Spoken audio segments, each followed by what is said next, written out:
கால காலாய வித்மகே காலதித்யாய தீமகி தன்னோ கால பைரவ பிரசோதயாத். வாழ்க வளமுடன். ஓம் நமச்சிவாய. அனைத்து தமிழ் உள்ளங்களுக்கும் வணக்கம்.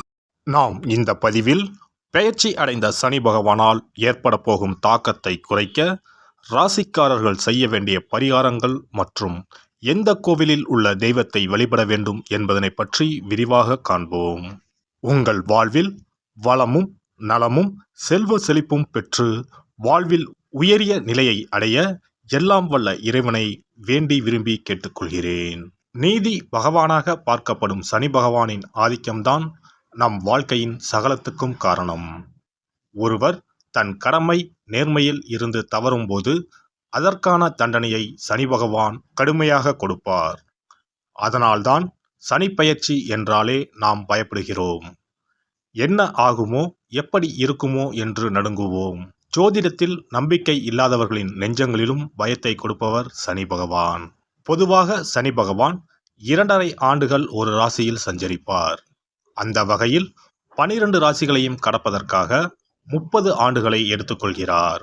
இவ்வாறு ஒவ்வொரு முறையும் சனி பகவான் பெயர்ச்சி அடையும் போது அனைத்து ராசிகளிலும் ஆக்கப்பூர்வமாக இருப்பதில்லை.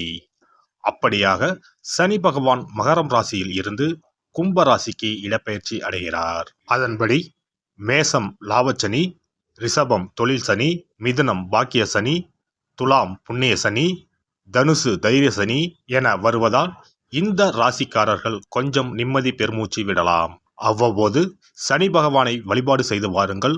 வாழ்க்கையில் நல்லது நடப்பதற்கும் நன்றியை சொல்லிவிட்டு வாருங்கள். அதுவே கடகம் ராசிக்காரர்களுக்கு அஷ்டம சனியும், சிம்ம ராசிக்காரர்களுக்கு கண்டச்சனியும், கும்பம் மகரம் மீனம் உள்ளிட்ட ராசிக்காரர்களுக்கு 7.5 சனியும் உள்ளது. தனுசு ராசிக்காரர்கள் 7.5 சனியில் இருந்து விடுபட்டு உள்ளீர்கள். விருச்சிகம் ராசிக்காரர்களுக்கு அர்த்தாஷ்டம சனியாக உள்ளது. எனவே இவர்கள் தங்கள் வாழ்க்கையில் எடுத்து வைக்கும் ஒவ்வொரு அடியையும் மிகுந்த எச்சரிக்கையுடன் எடுத்து வைக்க வேண்டும். மேலும் கும்பராசியில் சஞ்சரிக்கும் சனி பெயர்ச்சியின் தாக்கம் அனைத்து ராசிகளிலும் காணப்படும். சனி பகவானின் தாக்கத்தில் இருந்து தப்பிக்க பரிகாரம் ஒன்றே வழி. அதன்படி சனி பெயர்ச்சியால் பாதிக்கப்படும் ராசிக்காரர்கள் செய்ய வேண்டிய பரிகாரங்கள் மற்றும் எந்த கோவிலில் உள்ள சனி பகவானை வணங்க வேண்டும் என்று பார்க்கலாம்.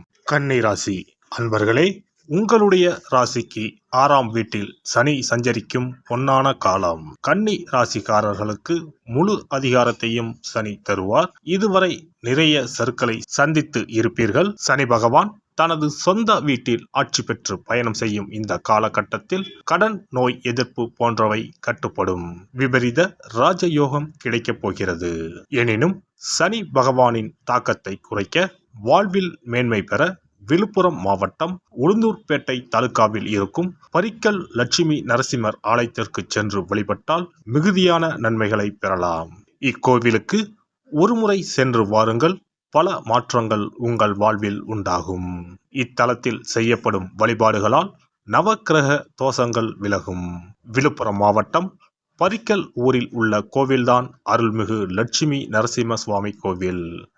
இந்த கோவிலில் மூலவராக லட்சுமி நரசிம்மரும் அம்மனாக கனகவள்ளியும் உள்ளனர். விழுப்புரத்தில் இருந்து கூவாகம் செல்லும் வழியிலேயே அமைந்துள்ளது இக்கோவில்.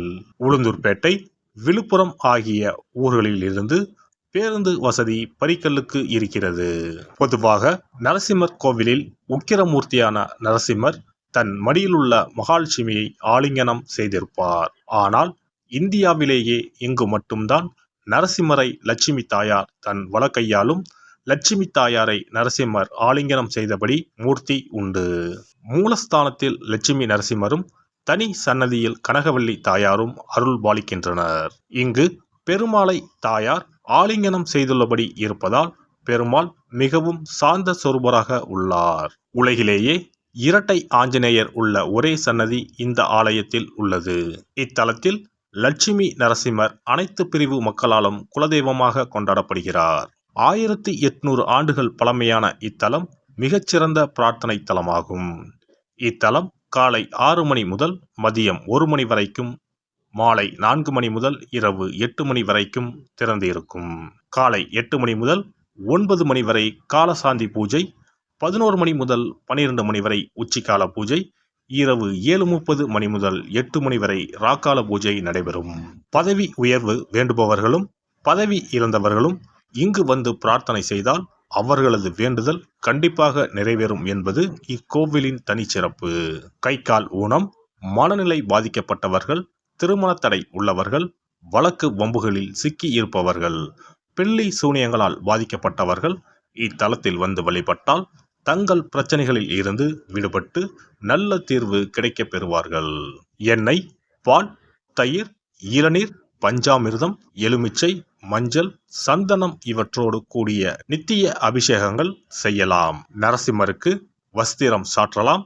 பக்தர்களின் நேர்த்தி கடன்களாக மொட்டை போடுதல், காது குத்துதல், மாவிளக்கு ஏற்றுதல், அங்க பிரதட்சணம் ஆகியவை பெருமாளுக்கு இத்தலத்தில் செய்யப்படுகின்றன. ஆனால் கொடிமரம் பகுதியில் வைக்கப்படும் பொங்கல் போன்றவை ஆலயத்துக்குள் எடுத்து செல்ல அனுமதிக்கப்படுவதில்லை. தவிர கோவிலுக்கு வரும் பக்தர்களுக்கு அன்னதானம் செய்வதால் சனி தோஷத்தில் இருந்து விடுபடலாம். எவர் இந்த பரிக்கல் நரசிம்மரை வணங்க வேண்டும் என்று விரும்புகிறார்களோ அவர்கள் இக்கோவிலில் நவதானியங்களை பரப்பி அதில் தங்கள் விருப்பத்தை நிறைவேற்ற வேண்டும் என்று வேண்டுகின்றனர். பக்தர்களின் பலமான நம்பிக்கை என்னவென்றால் இக்கோவிலின் முக்கியமான இடத்தில் நரசிம்மரிடம் வேண்டினால் தங்கள் கோரிக்கைகள் தொல்லைகள் நீங்க பெற்று அவர்களுக்கு வாழ்நாள் முழுவதும் அமைதியும் நல்ல தேக ஆரோக்கியமும் கிட்டும் என்பதாகும். சம்பாதிக்கிற காசு எங்க போகுதுன்னே தெரியாது. தீராத நோய், கடன் மேலே கடன், இது போன்ற ஏதேனும் அறிகுறிகளுடன் என்ன செய்வதென்றே தெரியாமல் உள்ளீர்களா? எத்தனையோ கோவில் வழிபாடு, நோய்க்கு மருத்துவர்னு எதுக்குமே பயன் இல்லையா? கவலையை விடுங்க. இந்த கோவிலுக்கு மட்டும் குடும்பத்துடன் ஒருமுறை சென்று வழிபட்டு வாருங்கள்.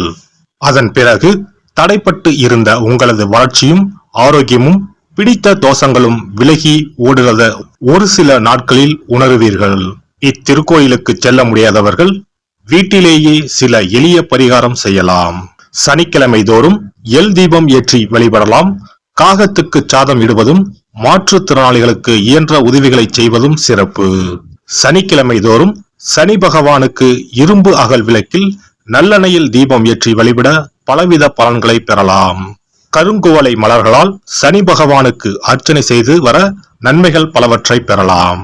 வன்னிமர இலைகளை மாலைகளாக தொடுத்து சிவபெருமானுக்கு சனிக்கிழமை தோறும் சாற்றி வணங்கி வழிபடவும். சனிக்கிழமை அசைவ உணவு கண்டிப்பாக சாப்பிடக்கூடாது. சனிக்கிழமை தோறும் நல்லெண்ணெய் குளியல் செய்தால் கெடுதல் குறையும். விநாயகர் வழிபாடு செய்வது மிக உத்தமம். அனுமன் வழிபாடு சனி பகவானின் தொல்லைகளை குறைக்கும். விசேஷ நாட்களில் மண் அகலில் நெய், நல்லெண்ணெய், இலுப்பை எண்ணெய் மூன்றும் சேர்த்து பஞ்சு திரியிட்டு தீபம் ஏற்ற வேண்டும். இவ்வாறு விளக்குகள் ஏற்றி வழிபட்டால் சகல நன்மைகளும் சூழும். சாமி சன்னதியில் இந்த தீபங்கள் இரண்டையும் ஏற்றி வழிபடுவது இன்னும் மிகச் சிறப்பு. எல்லாம் வல்ல இறையருளால் நீங்களும் உங்கள் அன்பு குடும்பமும் உடல் நலம், நீலாயுள், நிறை செல்வம், உயர் புகழ், மெய்ஞானம் ஓங்கி வாழ்க வளமுடன். இந்த வீடியோ உங்களுக்கு பிடிச்சிருந்தா லைக் பண்ணுங்க, ஷேர் பண்ணுங்க அண்ட் சப்ஸ்கிரைப் பண்ணுங்க. பக்கத்துல இருக்க பெல் ஐகானை கிளிக் பண்ணுங்க. நன்றி, வணக்கம், வாழ்க வளமுடன்.